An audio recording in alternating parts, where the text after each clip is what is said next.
All right, I got 7 o'clock. Okay. I'd like to call the December town board meeting to order. Salute to the flag, please.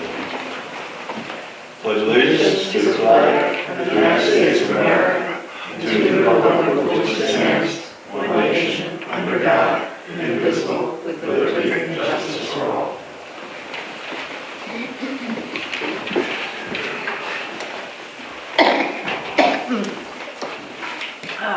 Okay, let's get started this evening with our approval of our prior town board meeting minutes. Have any comments, questions, corrections? Move to approve. Move to approve. Second. All in favor? Aye. Opposed? Carried. All right, let's start with your clerk report, please. Okay. Town clerk's report for November 2018. Zoning Board of Appeals, application $75. Dog licenses, $25. Town clerk fees, vital statistics, $160. Community house donations, $100. Total check for general fund, $360. Trust and agency, escrow for Stony Creek Farm, $500. Escrow for Peter Cicchetti, $179. Total check for trust and agency, $679. Paid to New York State Department of Ag and Markets for dog surcharges, $10. So the total for November is $1,049. Okay. Thank you, Mary. You're welcome. You can leave it open, that's fine. All right, what do we have for mail review? Okay, mail review. You gonna do the firehouse one? You can go ahead, I'll remind you. The Clermont Firehouse Christmas Party for Children will be on December 15th at 6 p.m. The Route 9G Firehouse. I believe it's for children up to 12 and under, let's say. I believe that's the age. They can go anyway, they'll have a good time. And Clermont Christmas event is Sunday, December 16th. Time from 6 to 7 p.m. at the Clermont Village Green. Caroling at the church from 6 to 6:30, and then stroll across the yard to the community house to celebrate with refreshments and speak with Santa. Children under 12 get a gift from Santa. And if there's any questions, you can call me or call Tammy at 518-755-9374. That's December 16th. And we are now starting our December Keeping Identities of Seniors Safe program through the 14th of December, when I am here in the town hall on Thursdays from 6 to 8, Saturday from 10 a.m. to noon. Bring in your documents that you want shredded, anything that has your personal information on it, and we'll deposit it in the container, and they will take it and shred it. Now we have something new from the Department of Public Works Solid Waste Department. They are going to a permit for permits for the recycling. You can no longer just go in and dump it at the landfills or their containers there.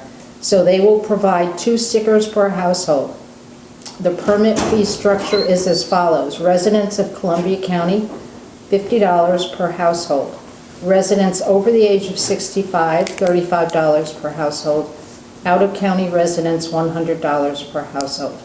You will get 2 stickers per household. That way, if you have your 2 vehicles, you take the recyclables in.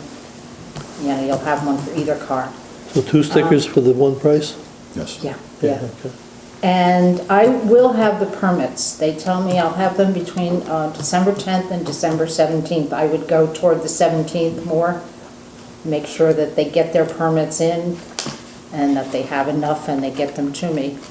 So I would say by December 17th, or a little shortly thereafter. It goes into effect January 1st. It looks something like that. Did you say that was annual? Yes. Okay. Yeah, it looks something like that. And I imagine it's just like a inspection sticker maybe, just sticks to your... It is, and this is something we've discussed in the county, had a lot of discussion, took, I think, 2-3 months worth of discussions to hammer out the details. but it's probably going to be a short term, maybe a year or two possibly, to help offset the rising costs in the recycling. You know, I'm not a big fan of new fees, new taxes, but this is one I definitely supported because, you know, it's a small amount, and believe it or not, it adds up to a lot of money throughout the county. And, you know, to have a $250,000 increase projected in extra on top of what we cost to recycle, that was the extra we were gonna have to increase taxes this year for. This at least makes it more of a user fee, because how many people in the county don't use Columbia County Solid Waste? They have private, you know, companies pick up at their house, or just don't use, you know, our facilities. And, you know, to raise taxes to make everybody pay more, just, I could certainly support something like this because it is such a small fee and it does help pass it out to the people that actually use it. So that's why I definitely supported that. It is $50, again, for households, $35 for seniors, once a year. And again, we're going to revisit this every year and see, you know, if the recycling costs come down, we'll obviously maybe do away with it. But, you know, there was projected to be possibly up to a 2-year inconvenience to the taxpayers. But again, it's more of a user fee, if you ask me, which I definitely supported, so. You have Okay. to be careful with those user fees. I mean, this looks like it's in line. If they get too big, then people are gonna just dump it on the side of the road instead. Well, that was part of the discussion, you know, are people just going to throw it in their garbage? Are they going to throw it alongside the road? I mean, if you throw it in the garbage, you're still going to pay for your garbage anyway. Yeah, So it's not yeah. going to cost you any more to just to put it in the garbage. I mean, hopefully people won't throw it alongside the road for $35. I mean, Right. you know, or $50, excuse me. It's not a tremendous amount, and I think, I'm hoping people have more decency than that, but you never know. Yeah. So, all right. That's all you have? That's it. Thank you, Mary. Okay, let's get into the committee reports. Bob, you're first. I just want to mention that I talked to Jimmy today, and the new truck is supposed to come in February. But then it has to go out to the body shop to put the stainless steel body on, and so he probably won't have it till March, which means we won't be selling the old one till March, but at least it's, you know, the date's coming. The park, the Veterans Memorial was dedicated on Veterans Day. So most of you here, but we had a fairly good turnout for that. Must have been, what, 30, 40 people there maybe? It was good turnout. There will be a flag going up. I'm not sure if it'll get up this, you know, right now the ground is pretty wet, and Jimmy doesn't want to mess up the ground by taking the backhoe up there to dig the hole. Pole was donated by the Clementis. Thank you very much. And at some point that will be going up to, you know, to enhance the Veterans Memorial. The park committee is, I see from an email from Amy and Mary Howard that they've got a list of things that they're looking at, and basically it's things to be kind of the prologue of the report that they're going to eventually come out with. And so it's just kind of background, and they've asked each of the committee members to take an item or two to look at. One of the items on there, which I asked Mary about, says explanation of plans for a future school on site mentioned in reports. That was the Behan report. This one did have some discussion about it. Wouldn't it be nice to have a local school in Clermont? And at that time, there was some discussion, I think, about the schools having to expand, but now numbers are down, and I don't think they're going to be doing much expansion in either Germantown or Red Hook. And it was probably not going to happen here anyway, so I think that one can be just forgot about. It was basically in that report just because there had been some discussion of wouldn't it be nice, just like it would be nice to have a post office in Clermont, but that's not happening anytime soon either. The library too. What? The library as well. Library too, yeah. What? No, but I mean, you know, We've got a library now. Right, the little library, right. this is- Minimal. This is an inspiration. What'd she say? It's an inspiration. Anyway, that's what the park committee is going. I missed the last meeting, and as I think Ray announced, I was at a wedding in Minnesota. I think Ray announced that I kind of getting back off as far as being chairman of that. Mary is doing it, and people on there are doing a good job, I think. So we'll I'll probably still attend most of the meetings, but I think they'll do some good work. Okay, That's it. excellent. Thank you, Bob. Evan? Not too much to report. There is some ongoing work with the website. Given holiday stuff, people are busy and we haven't had enough progress to be able to present it yet, but probably sometime early next year, given holiday season and all. But it's making good progress, just slower. Okay, all right. Well, I know there's people anxiously awaiting the new website, so we'll keep them in suspense a little bit more. It'll be a holiday present. All right. Which holidays? Which holidays? We'll leave it open. We'll leave it open. St. Patrick's Day. Chris, you have anything? No, I don't. All right, Dawn? No, I don't have anything either. Okay, all right. Before we get into old business, I see one of our zoning board members, Peter Chicketti's here this evening. I know he wanted to address the board. I'd like to invite you up to open the floor up to you at this point so we can have Thank you you. go now. Thank you. Thank you all. Thanks for coming in. Most of you know me, if not all of you. The reason that I want to speak to the board is I want to resign from the zoning board after 27 years. But in resigning, I have thought about a lot of things, and I recently had an application in front of the planning board and the zoning board for a wedding venue at our property. And I knew that there would be some, sticky points, and but I entered into it, and I spent a lot of time at the planning board, and I spent a lot of time with the zoning board, and I made several observations. At any rate, one of the things that bother me is the dependence on the lawyer and the engineer. I think the planning board is more guilty than the zoning board, but they're both guilty.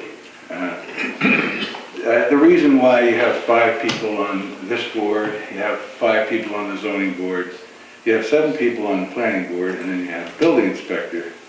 So that's 18 people being influenced by 2 people, the engineer and the lawyer. So, the reason why you have all these people on the board is because you want diversification. You want many opinions on a certain thing. So you're kind of compromising that by having 2 people influence everybody. You want different opinions. You want different competence levels in all board members.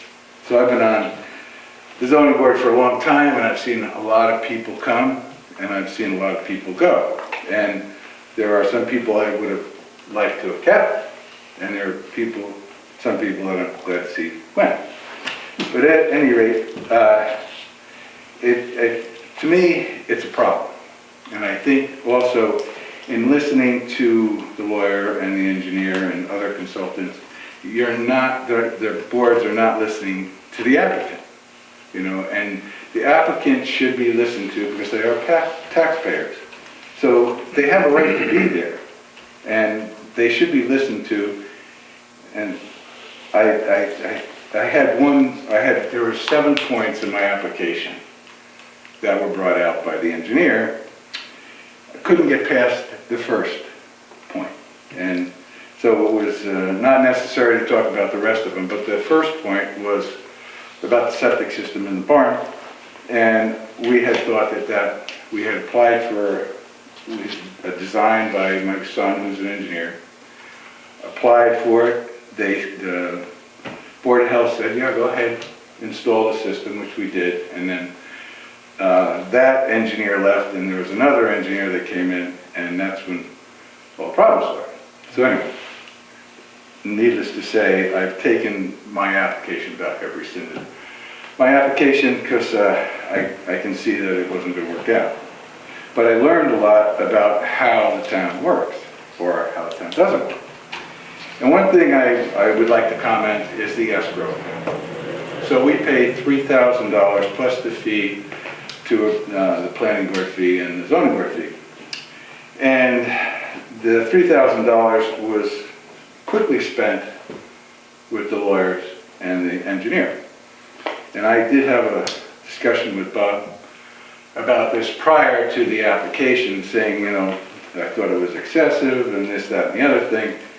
And at any rate, there was $3,000, it was gone before the application was even accepted, and it was never accepted. So, at any rate, one of the reasons that I'm bringing this up is I think that you should change your escrow requirements. First of all, I think if you, for instance, in our situation was $3,000, I think if the lawyer or if the engineer is going to spend some of that money, they should have to notify the applicant before they spend the money. Because it was gone in no time, and then I got a receipt from Mary Helen, and actually we even owed more money. That's what the $179 was for.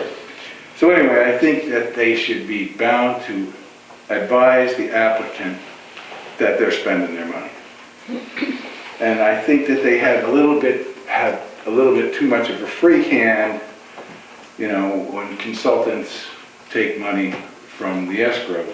There's no real restrictions. They say that they're doing this and they're doing that. There are certain things that I would like to object to, but at any rate, I think they had too much of a free hand. All right, and I also think that if the engineers and the lawyers are necessary, fine, have them there. But I don't think that they should be there all the time. I looked at the fees that I was charged, and I think there was a $45 fee for answering a question at a meeting. So that was, right. So, and I think that the board members, because they've gotten so dependent on these people, the conversation is more between the chairman, the co-chairman, and maybe one or two of the other board members with the consultants, rather than the discussion being between all the board members and the opinions of these consultants only given when they are asked for. There are several times on the zoning board when we had the lawyer and the engineer there, and they just blurted out things that shouldn't have been said. And I will give you an instance if you'd like to hear it. I don't want to go through it, but I can if I will, if you will. So, the board members, you have 7 and 5 and 5, should be able to figure out all the ramifications of the applicant's application, and they should be able to do it themselves, within the board. If they need special counsel, then they should ask for it, but I don't think these people should be there all the time. I also think that the boards should cultivate new members. Okay, every year send out, in your tax letter or something like that, say we're looking for new members. I also think that they should rotate the chairmen of these boards, chairpersons. I know Larry's been the chairperson for, I think, 30 years. And I think Hank has been the chairperson for, well, since Charlie died, which I think is 4 or 5 years. I think, you should rotate these people so that it gives everybody on the board incentive to, get educated and, take part. And if they could be the chairperson for a year or 2 years or 3 years, it would give them more involvement. So rotating, and it would also have different people setting the agenda. So if you have the same person setting the agenda month after month and year after year, it kind of gets a little stale. And I think to give some sort of oomph into these boards, and you should, have new members, and you should rotate the chairman. Okay. I just have to say one of the reasons I'm here is that I did have a negative experience. It might have been partially my fault. In fact, it might have been all my fault, but it was still a negative experience. I have gotten involved in the town over all these years. I've been here 27 years, so I think I have the right to complain. If I never got involved, I would not have the right to complain, but I am complaining, so I think I have the right. Thank you. That's all I gotta say. I just want to personally thank you for 27 years of service. If you are being resigned, I really appreciate you coming in tonight. Yeah, tell us your side, and we'll accept your resignation, but thank you very much. Okay. Thank you very much for your service. Thank you all. Thank you. Yeah, thank you, Peter, for 27 years. I served on the board with you for a few of those years. Yeah.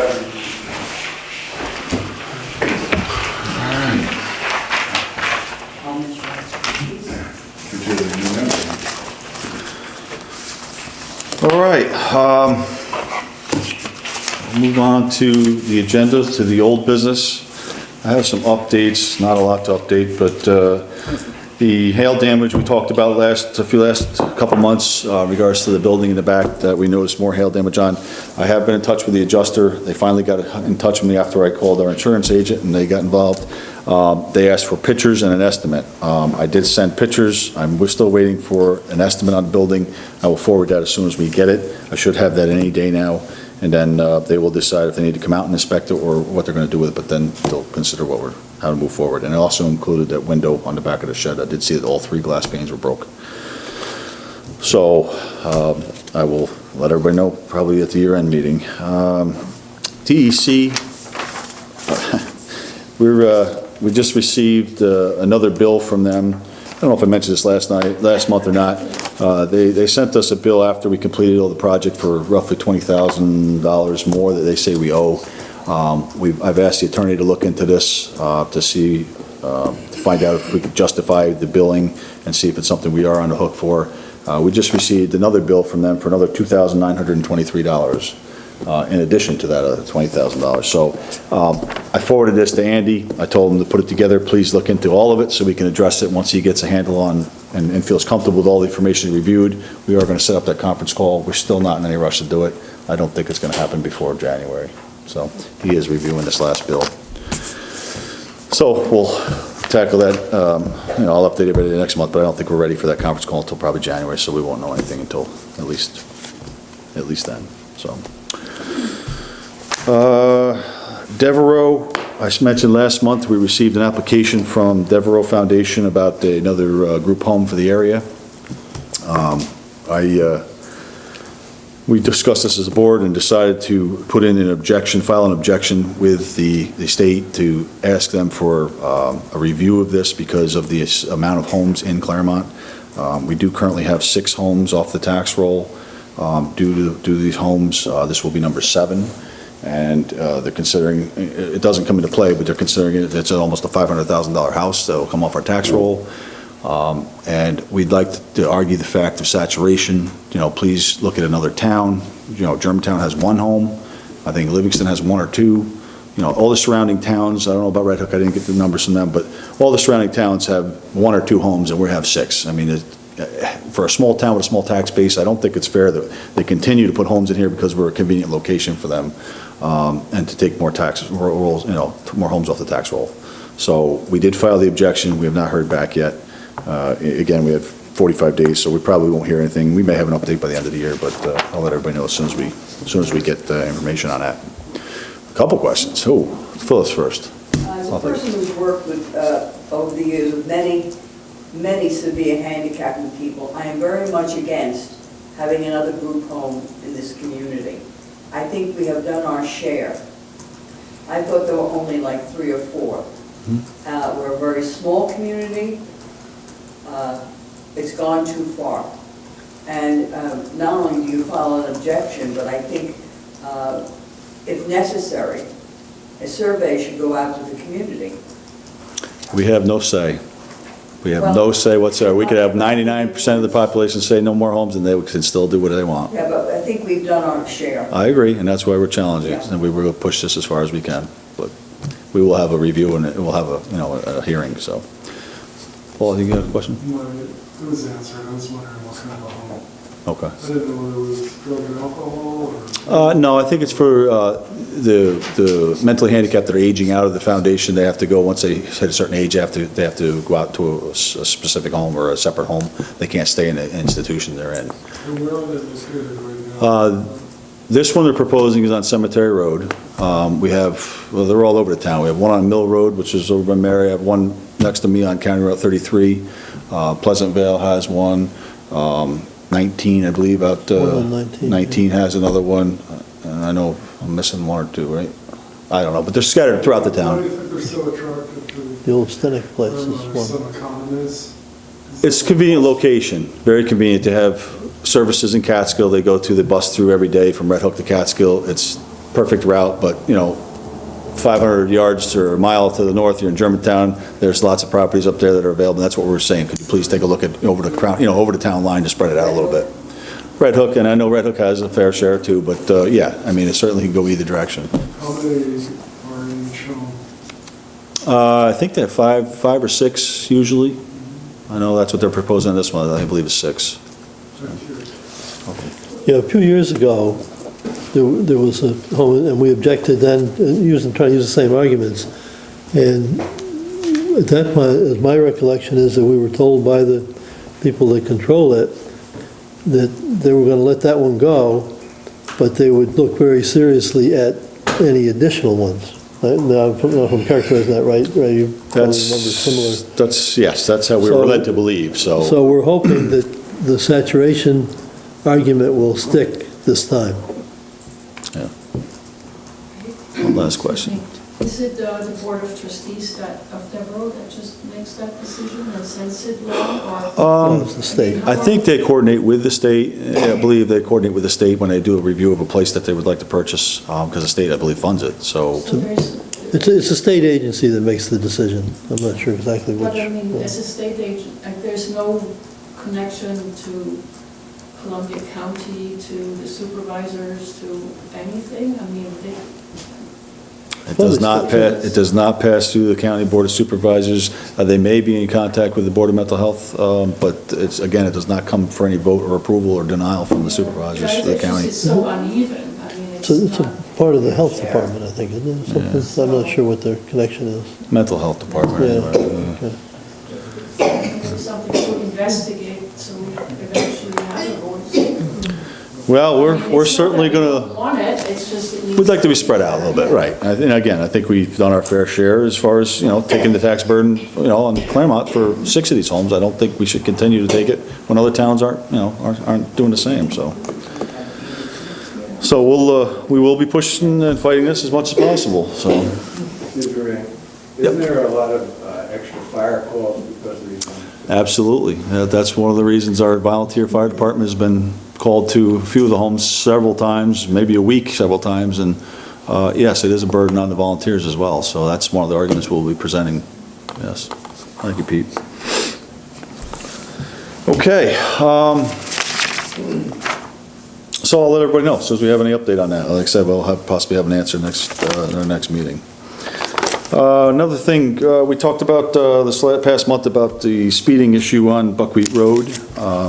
I did get in contact with the sheriff's office. We did go out, I actually went down there when we set the radar machine. We had a machine we set up probably about 100, 200 yards down from 9 to record data, because what it does is it actually records all the data from how many people go by, what all the speeds are, the times, and it's kind of interesting, as a matter of fact. They had it there from November 8th through the 14th, so the 6-day period, and 1,518 cars drove through there in those 6 days. So what it does is it gives them the time of the most frequent cars, tells them the speeds and everything. So I have a list broke down. 1,375 vehicles were doing the speed or acceptable speed, which was under 49 miles an hour. Even though it's a 40-mile-an-hour zone, they say, chances are they don't record, or they don't write tickets over, unless it's 8, 9, 10 degrees, or 10 miles an hour over the speed limit. So if it's under 9 miles an hour, they say it's acceptable speed. So 1,375 vehicles were doing under the 49 miles an hour. 111 vehicles were doing between 50 and 55, and 32 vehicles were doing over 55 in that time period. The average speed out of every one of the vehicles was 41 miles per hour out of everything. There was noted a couple of the heavy traffic times between 6 and 9 a.m. and 1 and 3 p.m. was the heaviest traffic on that road. And they did have a couple very excessive speeds of like 75 and 69 miles an hour. And we're not going to release any of the times of these because they are going to be looking at patrolling and trying to see if they can do something about that, but they do have the times of this, when this stuff was happening. And so it was very interesting to see the information on that readout. So there's a couple of things on that, Ray. You mentioned a couple hundred yards. I'd say it's a half mile from Route 9. What happens is we're right at the corner, as you know, with that triangle. And, I mean, one thing is, I think the speeds have come down because it's not summertime. There seems to be a lot of out-of-towners that really go through there during this. As soon as October hit, it kind of slowed down. That said, I don't know about a 40 mile an hour speed limit is acceptable right there at the point. Because they come flying in and they hit at the stop sign. And I'm not sure, I mean, how does this take into account with the radar kind of down the road when people start noticing that it's there? Then they start changing their behavior. Well, I mean, yeah. You know, it's like, you know, okay, you see it once, then you slow down and boom. But, I mean, I'm surprised by the stats, quite honestly. It seems like, and maybe 40 miles an hour is too much. I don't know. And I don't know what's involved by getting it changed, but it's getting fairly dense at the end of Buckwheat on our, and, you know, there's Ellen's across the street, Betty, us. And it doesn't feel safe to check our mail sometimes, and I'm not someone who, you know, cares about it too much, but people go zooming by at night. I want to always carry a flashlight, and we're like, they're run over. It's just, it feels unsafe. But well, I mean, the next thing we can do, I could have the county do a traffic study for the road to see if they recommend a lower speed limit, or for the end of it possibly. Then again, it's all gonna come down to enforcement, or unfortunately, I hate to say that, I mean, it doesn't matter what you post the road at, it's what people are driving at and stopping them. And the only way to stop them is to write some tickets, and they have been on the road looking, you know, they will be keeping an eye out, especially the times they're looking for. But they're gonna, you know, there's nothing foolproof and nothing perfect. Is the town opposed to if we were to put up a sign or either these signs drive like your children live here?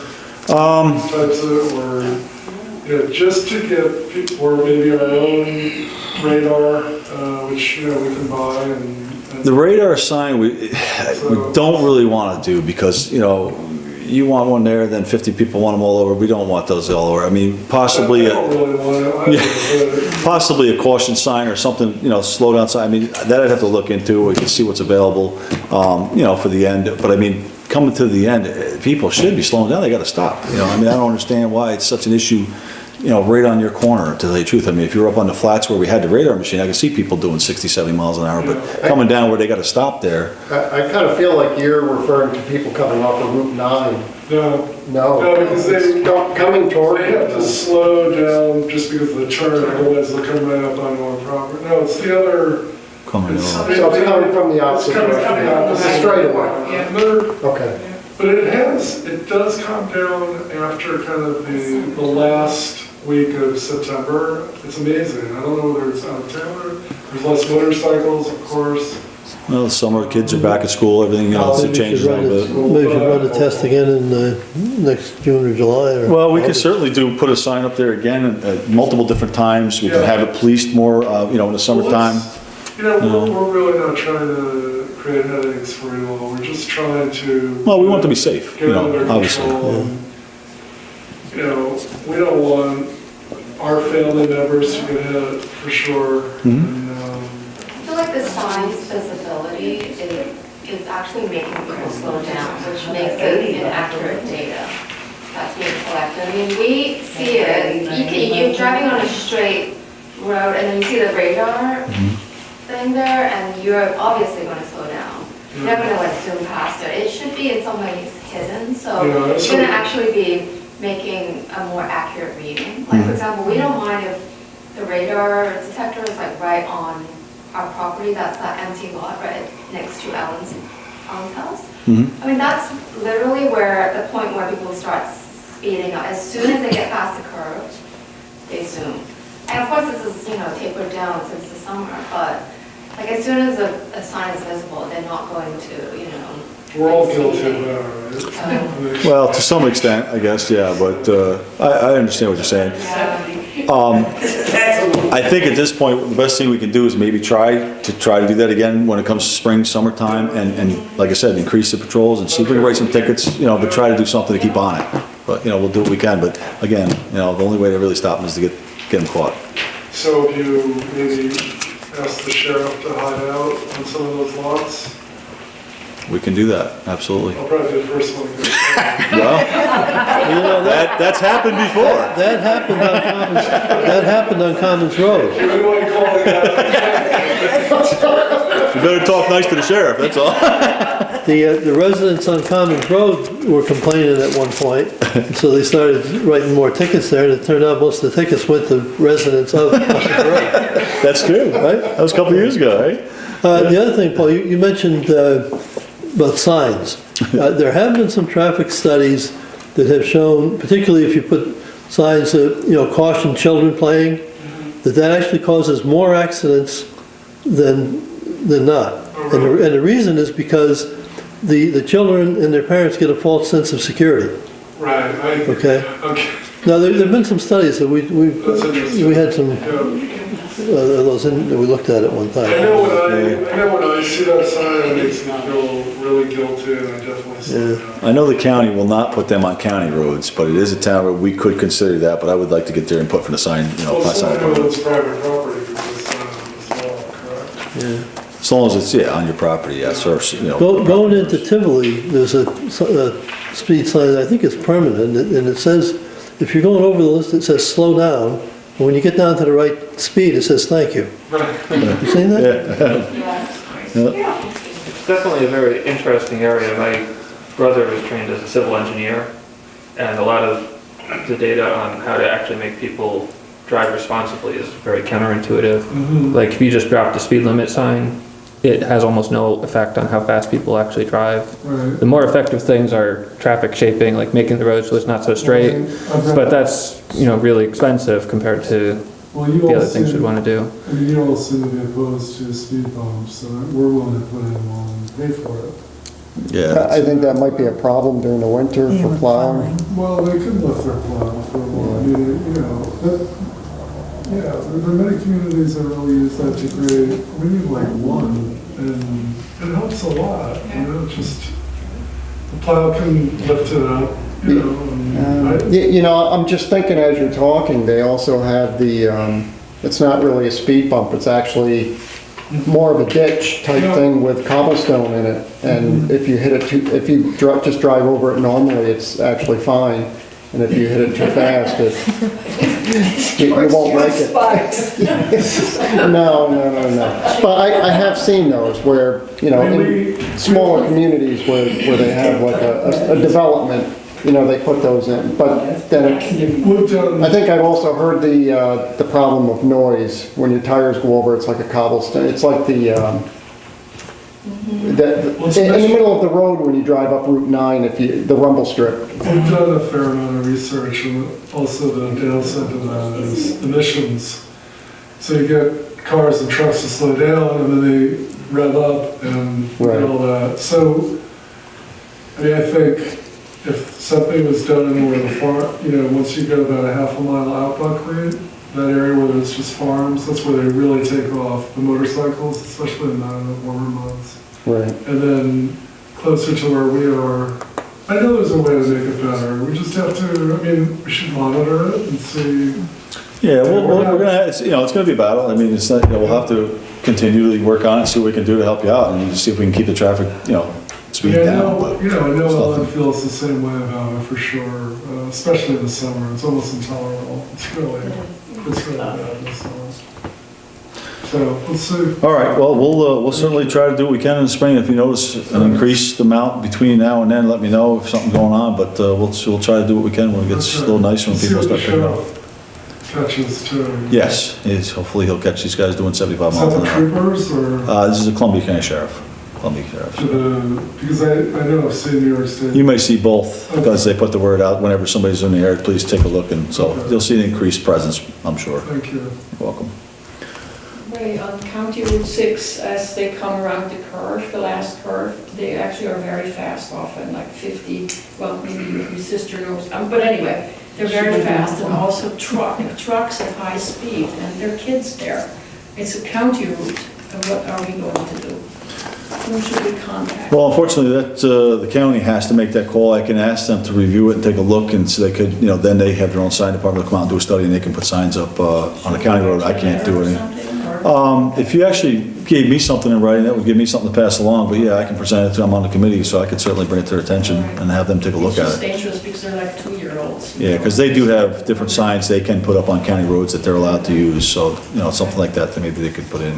Cool, thanks. We've been talking about buckwheat on Route 9 in terms of engine brakes and all of that.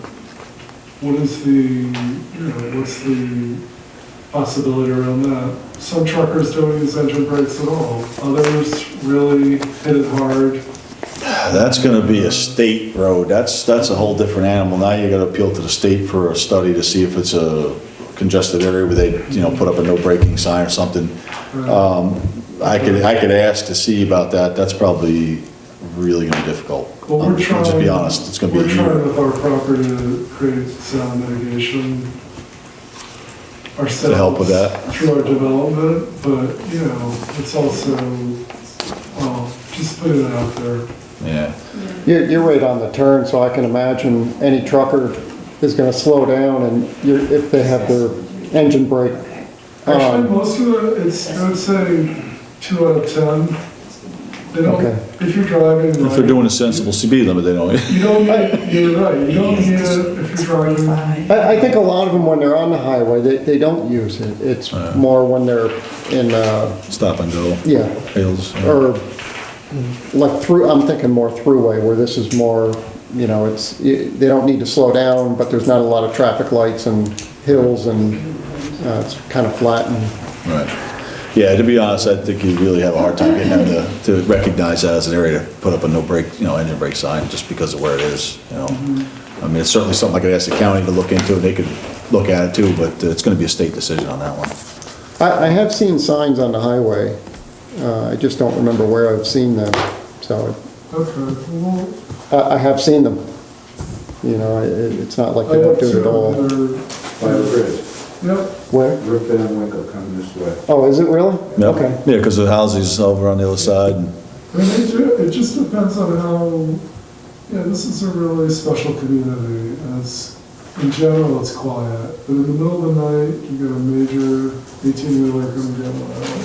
And he's going too fast, maybe he's on his phone. We've had 3 fatal accidents on our property in the last 3 years, so we're familiar with it a little.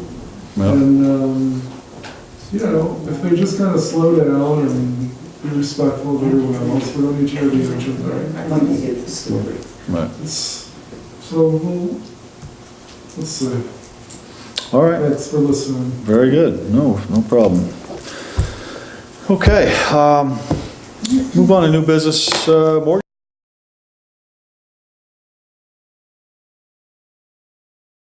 Just want to let everybody know, we received our semi-annual check for the mortgage tax from the county, $19,964. That puts us over our predicted revenue for the year. We predicted $40,000. Puts us $5,093 over what we anticipated, which is great news. Mortgage tax came in a little bit higher this year. So that, going along with the extra sales tax revenue, will more than offset the money we're gonna probably owe the DEC if we ever come to a conclusion on that. But fortunately, we do have the extra revenues, which always helps, and can't complain with the revenue on that. We got to reappoint a bar member. Mary Howard, his term is up. So what I'd like to do is reappoint Mary Howard from the term of 10/1/2018, which we should have did last month, through 9/30 of 2023. So, second. All in favor? Aye. Opposed? Me. Carried. That was made, and then that was. Invest idle money, I just want to just quickly let everybody know that every year we pass a resolution in our organizational meeting to allow me to invest idle monies of the town in accordance with town law. And interest rates have been on the rise, if anybody hasn't noticed, the past several months. And, you know, we've always received a pretty good rate from the money market account. We've had our money in with the Bank of Greene County. But I reached out to the Bank of Greene County and 3 or 4 other local banks asking for rates on, say, a short-term CD to, you know, like a 12-month CD to see if we could get some better interest. And I did come back with some numbers. I'm still working on it because they haven't gave me all the numbers from all the banks, but it looks like we can probably increase our interest mortgage, or excuse me, our investment interest earnings by 3 times what we're getting for next year by moving it out. I looked at, we have about $500,000 that is idle money that we don't need. I shouldn't say don't need, but it's in accounts where it balances out where we have it in there. What I'd like to do is invest that into a 12-month CD. I can get anywhere from 2% to 2.65% on that $500,000. Right now, we're only getting about 0.5%, just so everybody knows. So it would, like I said, triple what we're anticipating on our revenues. So you want to put the whole 500,000 in that? Currently, on the back of your reports, I gave you a breakdown of the accounts. We have 800,000, just shy of $800,000, second page in all of our accounts total. So that's leaving us with plenty of money to operate, taking into account that we're going to be purchasing the truck, you know, the $80,000, DEC $20,000. You know, taking into account we're going to spend $125,000 roughly out of the reserves. You know, we still have plenty of money to operate. So I'm comfortable with $500,000. I wouldn't go any more than that, even though it sounds like we could. I don't think we should because this locks it up. You know, we want to make sure we capitalize on interest. But I think we should really. Now that amount that we have in there, that's after we've received the tax money for 2018? That's on top of that. Right now we have. That's in addition to that? That's in addition to that. Right now, as of right today, is $799,626 in the account. So we get $104,000 come January from the tax revenue. Okay. But again, that money's in and out. That's in, excuse me, 2019, that's in our operating budget. So, again, I don't think I'd want to go any more than that to be comfortable, but 500,000 I'm comfortable with, we would not have to touch for a year. What's the penalty if we were to have to take, say, 100,000, if some emergency, we had to take 100,000 of that 500 out? It would cut into your interest, I don't know, I didn't ask that because I have no intention on touching that. Well, I don't have an intention either, but I'm just saying, I like to have a little bit of flexibility. Well, it would be considerably more than what we're getting now anyway, but it would be less than the amount they quoted me. Well, to kind of answer Bob's question, what you might be able to do is do more than one CD, still do the $500,000. You can. But do it in a couple of pieces, so that if something were to happen, then you're minimizing the penalty. You can, if you drop down from 12 months, it drops the rate considerably. No, I mean, No, keep the 12 months, but just, $100,000. right, or CDs. something like that, or a $250,000 or something like that. What's the minimum for that rate? There is no, I didn't ask that either, there's anything over $10,000, I believe, is you're getting that rate, Okay. so. Because sometimes what, you know, is done is that multiple CDs stagger them. Mm-hmm, yep. So that means you got to have some in a lower rate for a little while till you get to the point where you can put it in there, right? But I have one other option I'm investigating, I don't have all the details on it, but Bank of Greene County is where we currently do all our business, all our banking. They also came back to me because I told them, I said, listen, I'm looking to go somewhere else to get a better interest rate, what can you do? They did come back with a different interest rate of 2% if we use what they call some e-savings, I don't know what it is, but it's a savings account for municipalities that we can use to transfer money out of into our checking, but we can leave our entire balance basically in something like we have now currently. So we could actually get 2% on our full balance of $799,000, which actually would work out almost the same, if not a hair better, than taking $500,000 and locking it up in a CD. So I'm leaning that way, but again, I have to I got to meet with them and go over the details on that. Yeah. But I think if we can do that, I think that would be the better way for us to go. That way nothing's locked up and we actually end up with the same, if not a hair more interest on the $800,000. So I'm going to be meeting with them this coming week and to go over the details. But I'm just letting everybody know, I mean, we already really don't have to do anything with this because we passed it in the resolution, but I just want everybody to know that I'm thinking about doing this. I will shoot everybody an email to let everybody know what I've decided and what I think is the best, but I think that's probably the best bet, so we don't have to take it out of the bank and lock it up, so. Yeah, I'm not trying to argue against what you want to do. I'm just throwing some things out that I'm sure you've probably thought of anyway, but I think Don's idea, the separate ones and maybe staggering them. If we go the CD route, we Yeah. could do that. That way it's not all in one. That would be helpful, so Absolutely. at least, then, if you do have to take something out, you don't have to wait a couple or 3 months or something to get some out without a penalty. Right. Okay, So just to think about. I'll let you know, absolutely. I think the CD route that you're going is good, that you're getting a higher percentage, but I think Dawn made a very valid point. Like, what if you needed some money in the middle of that year? This way you won't be penalized, okay? So you might want to consider that, but the route you're going is a good one. Just do it, but I think it ought to be spread around. You get it into 6 months. Supposing the building blew up and you needed cash. Well, that's why It's called cash flow. we're reserving the extra $290,000 for emergency, but if I can get this all in at 2%, it would be better than actually the CD, but we will look into, if I'm going to stagger, I will look into So I stagger like the direction you're going. it. Okay, thank you. And I think that since we have so much money, that maybe one sign could go up on that road, and we could stop this conversation. We're rich. It's one sign that says, slow down, baby. The cost of the sign is not Just the slow down. concern. Right. It's not the cost of the sign, that's right. Just so everybody knows, that is the total amount of our investments. That is the general fund, the park fund, the parkland reserve, the Con Ed, highway, and highway reserve. So, I mean, there is money that is allocated for some of these, but that is the total amount of funds. We don't just have $800,000 of free money. Some of it is reserved, some of it is planned for stuff, but it is money that we have that we can, obviously invest to get the best interest that we can for the town. You don't allocate any of the... We do have, In the stock market? we're not allowed to. No. No, municipalities, Pensions, non-municipalities. we can't, What's the size? we have a very strict guideline of what we're allowed to invest in. We can't even invest in credit unions, which give better rates, unfortunately, so it's got to be state insured. Yeah. I didn't know that. You can't invest in credit union? No, can't use a credit union. Why? No, they won't allow it. They're not insured the same, I guess. I don't know, but I've told. Okay, so like I said, I'll shoot that around to let everybody know, but like I said, I'm gonna have a meeting this week with Bank of Canada, see if that is the case. If that is the case, I think that's our best bet, so we can get the full amount. $800,000, you're talking almost $14,000 in interest. So that's a huge amount compared to the 4 or 5 we Well, that'd almost pay our. That's a huge increase, that's right.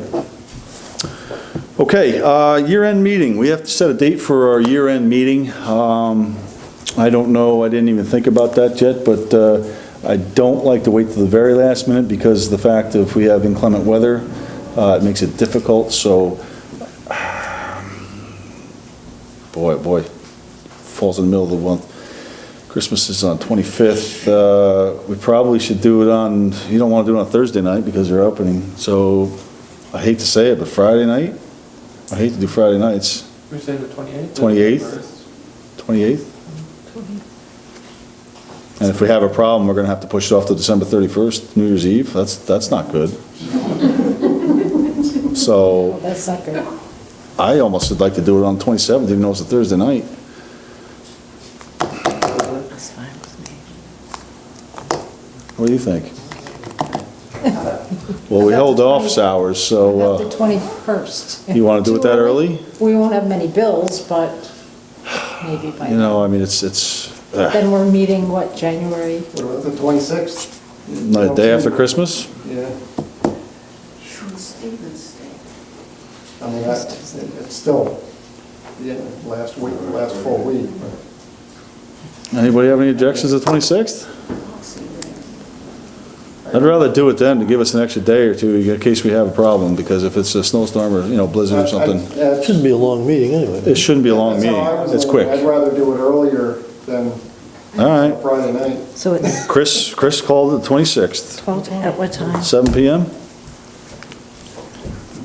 No, that would normally be the ZBA meeting, but they moved their meeting to the 19th. to the 19th, so that should be good. But they're not meeting on it. They're Yeah. meeting on the Yeah, they 19th. moved theirs. Yeah, they moved it to the 19th. That's Okay. what I was told, the 19th. Okay, 12:26, 7 PM, Because it's the day after year-end meeting. Christmas, So I guess they weren't meeting. Right? All right, just to let everybody know, the state has recently, in October, passed a new guideline for sexual harassment and workplace violence guidelines. We now have to we now have to update our policy to be in compliance with the new regulations that the state has passed.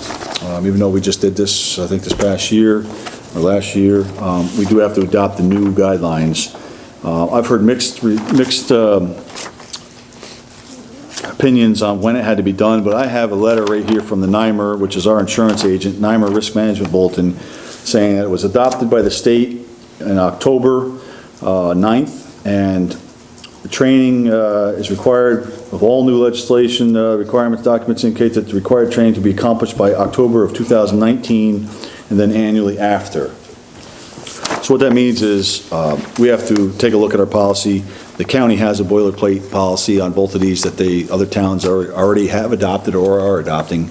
And I did have them send that to me. I am going to review it, see how it looks compared to ours. We may have to morph them together into something we're comfortable with if we don't like theirs and the way it's said, laid out. But I'm going to forward that to everybody so we can take a look at it. Maybe at the year-end meeting, we'll we'll have it reviewed by then. We'll just have a discussion and take a vote on passing that at that point. You don't want to do it when we review policies? Well, if it's something that has to be done sooner rather than later, which I don't think so because of this letter, we can wait until we review our policies in January. But if they're pushing for it to be adopted immediately, because others have said it had to be done by the end of the year, I don't see that, but if it has to, then we'll go ahead and look into it. Both of these are ones that we already have, right? They are, but they've passed new guidelines spelling out more detail, has compliance or complaint forms, has everything you have to do, and you have to sign off on you accept it, you took the training, and then, obviously, it's something we have to keep a record. And then every single employee, anybody in the town that receives a check needs to be trained in both of these. So we will have the county come down, hold a couple different training dates. It's probably a half an hour training. You have to sit through and listen to it and acknowledge and sign off that you were at the training. But every year, every single person that receives a check has to come to this training. Elected officials, everybody, part-time employees. So again, I will get the full details on this, and if it is something that has to take effect sooner rather than later, we'll look at doing it at the end of the year. If not, we'll push off a review of our policies and then update our policies. And then I'll certainly let everybody know what dates we set to try to do the training if it has to be done quickly. Otherwise, I'd like to push it off till spring. So, we'll see. But just to let everybody know that that's what's going on with that, in case anybody's heard any different. Okay, supervisor's report. I just want to address a couple things. One, we've talked about in the past, we have several roads that are dead-end roads. They dead end into personal property. And a question's been brought up about what do we own? What is the law about turning around at the end of the road if it's somebody's personal property? So I had our attorney take a look at the law on that and send us his opinion, stating what is the actual obligation to the town, what do we owe, what do we own, and what don't we own. And he spells it out in here, basically to sum it up, that the town owns and may keep the right-of-way for what they call 3 rods, which is 49.5 feet, is what that equals. So at the end of any road, or on any road, the town owns 49.5 feet in width, and if you look at the end of a road, if you have to make a turnaround, you're supposed to stay within that 49.5 feet, even if it's personal property. So there is no limit on how far at the end of the road you take. You could be the last 200-300 feet, or you could be half a mile if you wanted 49.5 feet. That's what we're entitled to. But anything over that, then it does go into the personal property owner's property.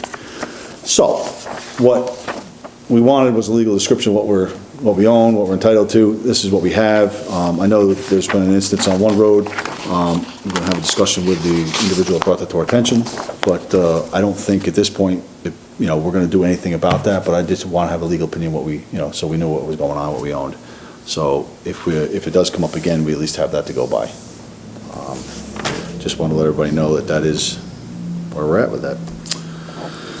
If we could probably put a sign at the start of the road and say, no turnaround or minimal turnaround, just so anything going down there that needs more room than that, they're notified in advance.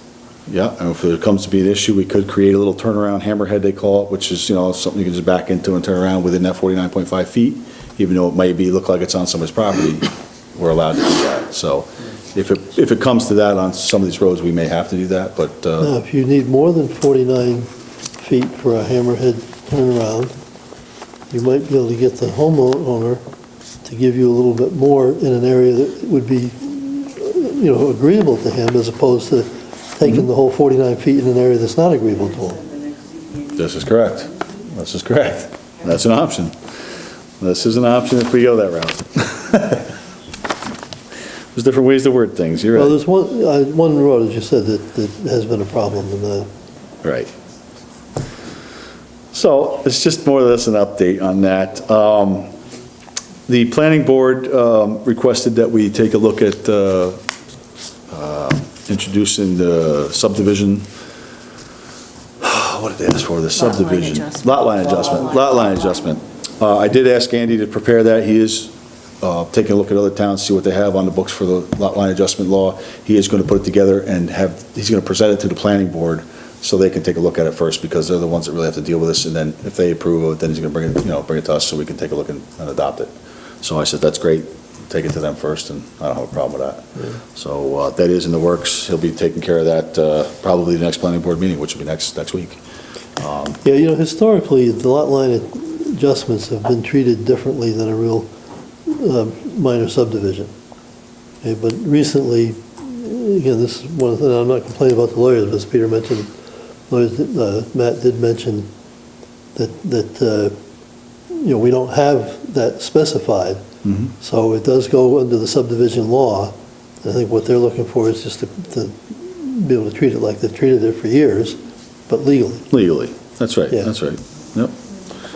And we also did, I'd say we did, the zoning applications, did we put that on the internet, that we recommend that they go to zoning Yeah, I did. application night?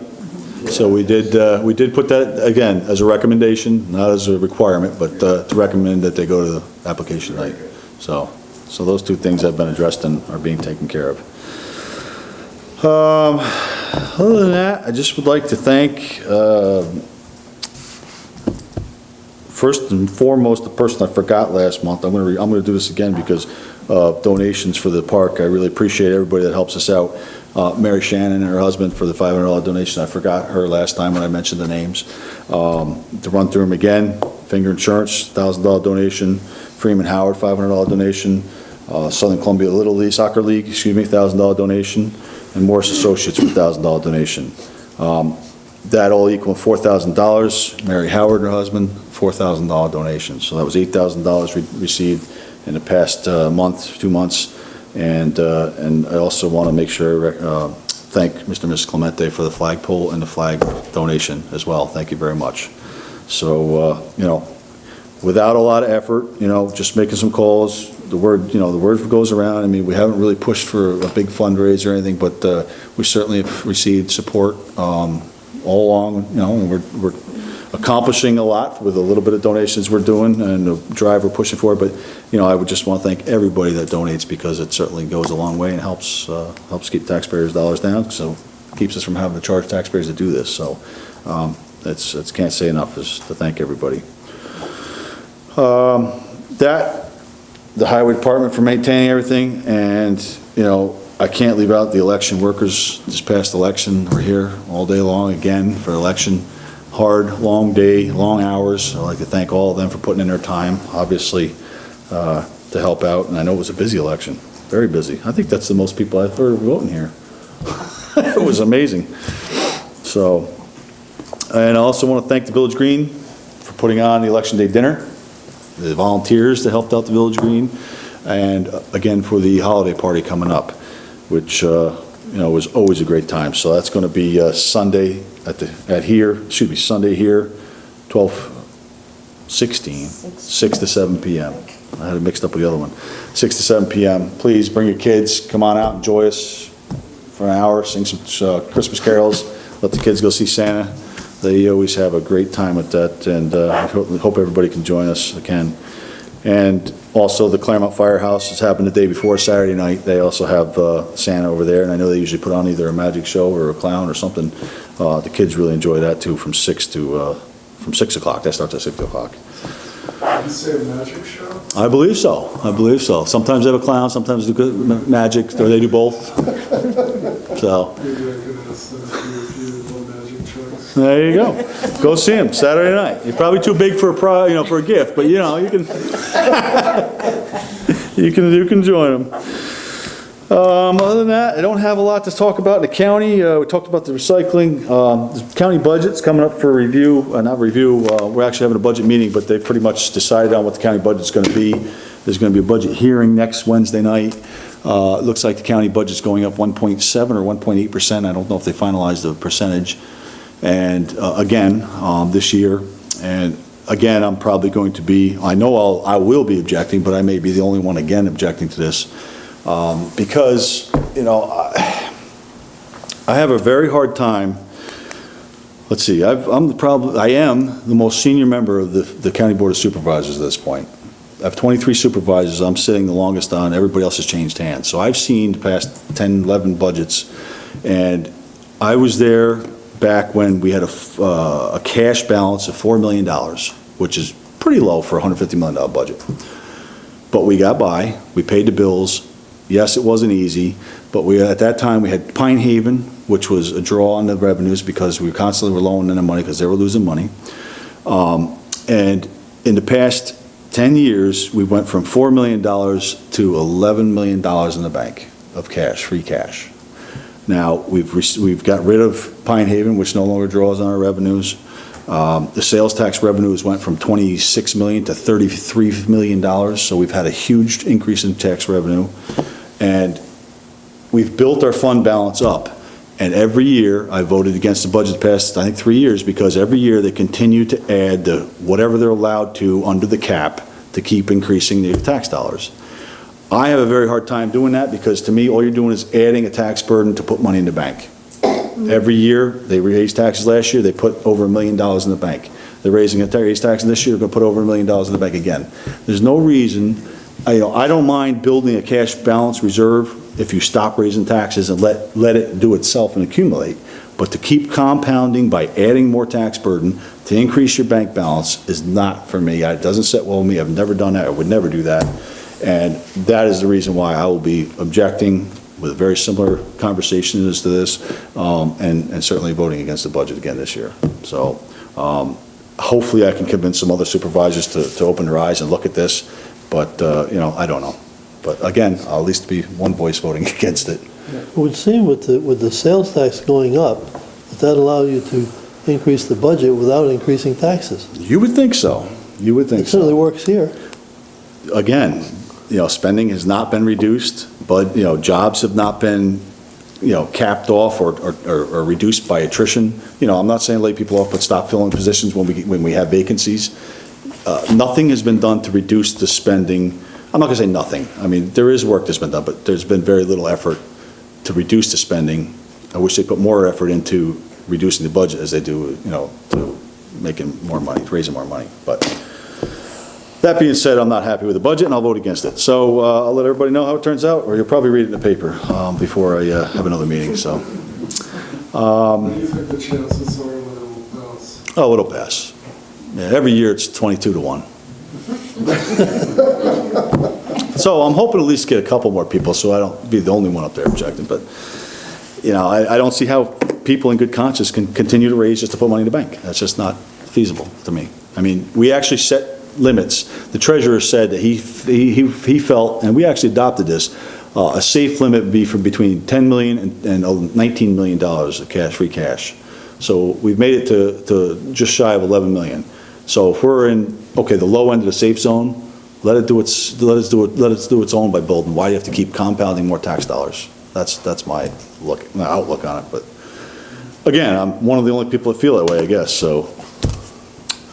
Just be happy you live in Clermont, because we don't raise taxes. What are the arguments for that increase? Increased spending, raises for the unions, insurance benefits are higher. Infrastructure? That's about it. I mean, there's not been a lot, I mean, we borrowed money for roads and bridges. To me, it's general expenses. There's no real big, huge expenses that are I don't know blowing if the they'll budget fix a bridge between Livingston and Clermont, that you'll vote, for 1 year, vote for up. You it. can buy my vote? No, I don't think so. Has anything happened They with the slow bridge? traffic down on They that. haven't done anything as of yet, no, I don't, I haven't seen the engineer to find out why, because it was supposed to happen in the fall, but I don't know what the holdup was, I haven't seen him to ask him, so that will be a conversation when I do see The him. traffic circle they put in is really slowed traffic down a lot. If you ask me, that is a disaster. I It agree. really is a I disaster. drive through there in the morning and the traffic is backed up from the circle, maybe a quarter of the way across the bridge. Why are they redoing that circle? It was supposed to be. There was no circle. That was Why are they redoing it from a the straight road to the circle? safety issue. They're saying it was a safety issue because of the traffic crossing, the way it was designed originally.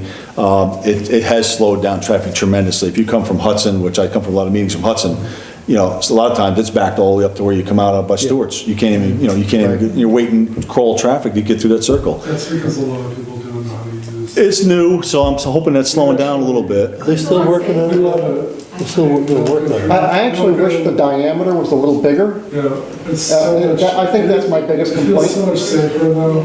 But it is a stop, because if you don't stop the next road coming on, you're so close. Right. You know, it's almost like, are you going or am I? You know, if it were bigger, you'd have a little more room Right. to, I've make been that on decision. Yeah, Yeah, I just think it should have been a bigger diameter. exactly. My, It is proven to be a safer intersection like that, but, you haven't even got into the nice weather yet, and they have crosswalks across every single one of those, so if people park there and walk across there, how much more can you slow traffic down? I mean, I think it's just, I don't know, I'm not a Was fan. it done for tourism so that people could walk the bridge between Olana and the Thomas Cole house on the other side? If you're going to do that Maybe, and take your life in your hands to walk the crosswalks, then maybe. that's what they did it It's a for. big walk. It is, and who's gonna walk up the hill? Yeah. Not you or I, but other people can do it. I guess. So hopefully when people are comfortable. I'm not sure. When people Maybe get that's the comfortable with it, maybe it'll speed up, I don't know, but for now, it's much slower. All right, I guess that's all I had, let's move on to motion to pay abstracts. I'd just like to go over one thing. When is the next board meeting? December 26th. Yeah. Here, Wednesday, the 26th. And the ZBA has been changed to the 19th? yes. That's, Pete says yes, and I've been told that. And what And is it's it? Yeah, I wrote it posted in on the my calendar website. when it was changed, so it's So the you'll find it 19th. I there. think so, yes. All right. I'll make a motion to pay trust and agency abstract number 8, voucher number 15, in the amount of $353.50. Second. All in favor? Aye. Opposed? Carried.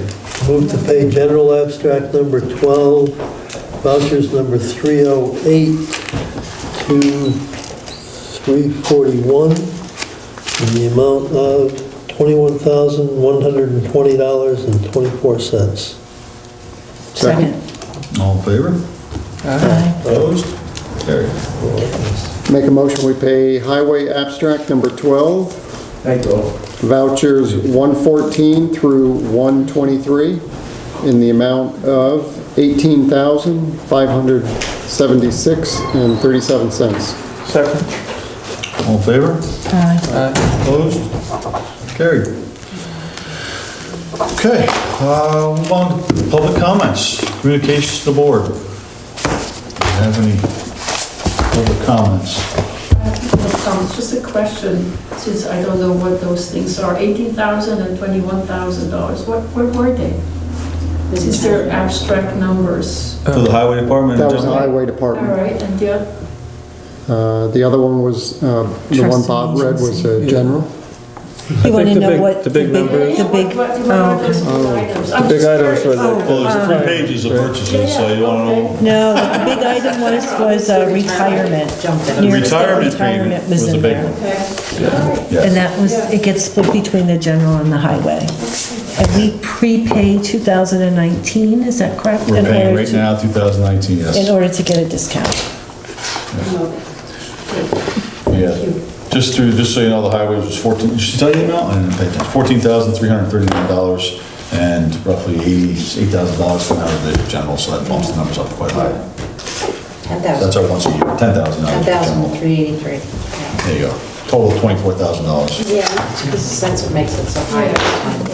No, I kind of gathered it. Yeah, it's not so bad if you take that. Okay, if there's no other, public comment, I'll, entertain a motion to adjourn. So moved? Second. Okay, all in favor? Opposed? Carried. Everybody have a safe holiday.